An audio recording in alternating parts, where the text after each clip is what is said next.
Ассалаумағалейкум, құрметті менің сыныптастарым. Аман есенсіңдер ме? Үй бала шаға, ел жұрт аман есен бе? Мына жаңа жылда біраз болды көп шықпай кеттік. Міне мынау бір жақсы дүниені жіберген екен азаматтар. Соны сіздерге жіберіп жатырмын міне. 1630 жылы, 1696 жылы әлемдік картада біздің қазақ елінің бар екендігі, қазақ елінің шекарасы бар, өзінше бір тұтас мемлекет болғандығы жазылып жатыр міне. Көріп жатсыздар. Енді біздің орыс ағайындар не айтар екен? Орыс ағайындар не айтар екен? Қазаққа біз мәдениет үйреткенбіз. Қазақ елі болмаған, көшіп қонып жүрген деп.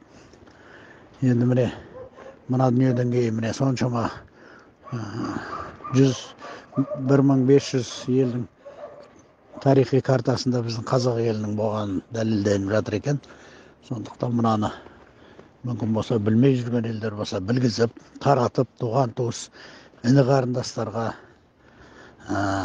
болашақ бала шағамыз ұрпақтарға осыны таратып білгізіп жүрсек, құрметті ағайындар.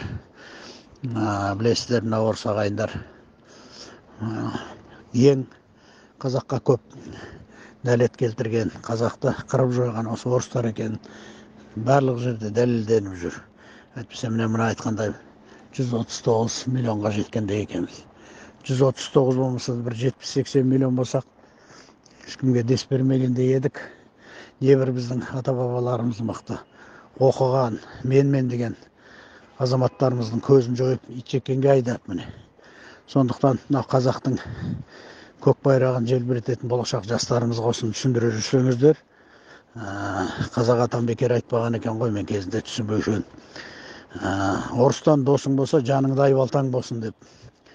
Сондықтан мынау қазақ бір-бірімен қазақша сөйлесіп, соның бәрін жастарға түсіндіре жүргеніміз абзал болар.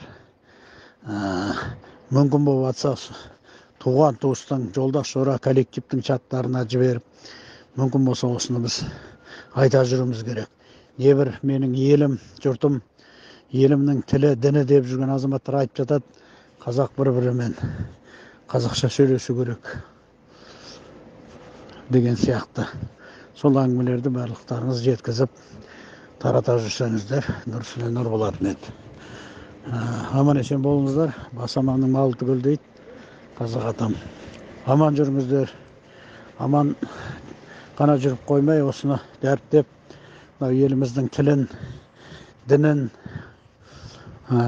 құрметтемейтін азаматтарға түсіндіріп, өзіміздің шүлдірлеп бір-бірімен, қазақ бір-бірімен орысша сөйлеп жүргендерге көбінесе түсіндіре жүрсек, тіпті жақсы болатын еді.